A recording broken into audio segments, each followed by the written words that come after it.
Alors j'ai avec moi deux personnes du Jura qui m'accompagnent. D'abord Étienne Faure qui travaille dans le domaine agricole et qui fait partie d'un groupe que j'ai créé il y a 2 ans et demi, 3 ans dans le diocèse du Jura autour de Laudato Si, qui a pris déjà des initiatives de rencontres, de conférences. Et donc c'est une personne très engagée qui est aussi dans CVX, donc la spiritualité ignatienne, et donc qui est là avec moi.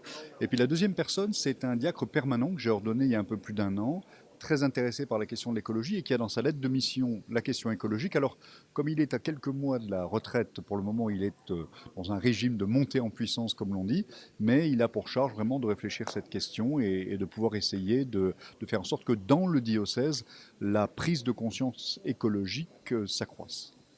Moi, ce qui m'a marqué d'abord, c'est les entretiens de hier matin. J'ai trouvé que les 6 intervenants, finalement, qui approchaient la question de manière très différente. Il y avait vraiment des approches qui étaient, je dirais, faites par an aux fonctionnaires, habitués à un fonctionnement plus technocratique, administratif. Il y avait à la fois de l'initiative qui venait vraiment de la base. Il y avait aussi un regard plus évangélique aussi, et chrétien. J'ai trouvé qu'il y avait énormément de convergence et que la convergence faisait plaisir à voir parce qu'on se dit, on est en train tous, de là où nous sommes, par des angles différents, à prendre vraiment conscience de l'enjeu, de la nécessité de changer, de bouger, et qu'en même temps, même si bien évidemment il y a la question, on l'a évoqué tout à l'heure avec la théologie, l'approche théologique, il y a bien évidemment toute la question de l'inquiétude, etc., de l'angoisse, eh bien ça peut se transformer en espérance parce qu'on sent bien que tout le monde ensemble cherche à dépasser ce drame qui vient pour en faire quelque chose de positif. Ben, je crois qu'il y a le réel, il n'y a que ça. Vous savez, vous pouvez toujours rêver quand vous roulez en voiture, vous êtes jeune, comme James Dean, rêver que dans les virages, les routes vont rester droites et que les arbres ne sont pas au bout de la route.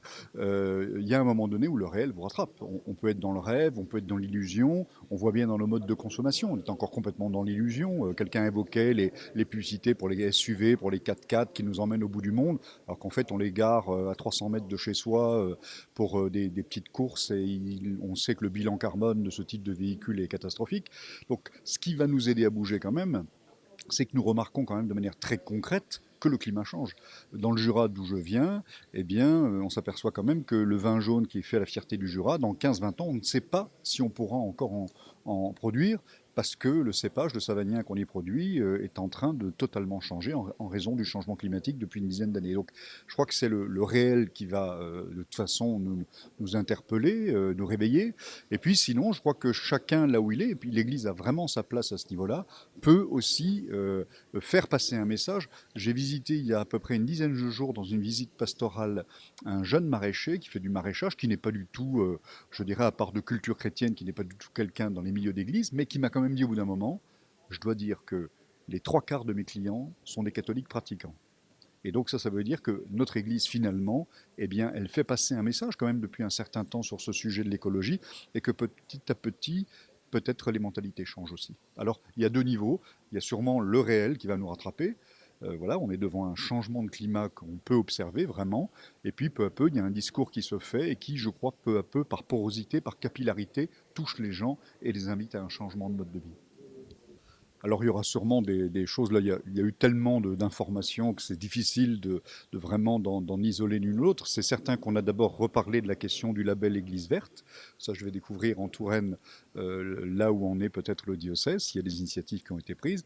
Et puis surtout je me rends compte que surtout il faut pouvoir réunir des gens pour réfléchir à ces questions, réunir toutes les énergies, réunir les gens qui ont un intérêt pour la question, et puis qu'on peut peu à peu construire ensemble. On a évoqué ce que le pape François évoque souvent, c'est-à-dire il ne s'agit pas de trouver tout de suite des solutions, il s'agit d'initier des processus, et initier des processus, ben voilà, ça s'appelle un discernement, ça s'appelle réfléchir ensemble, et pour ma part, c'est surtout la méthode qui me semble importante.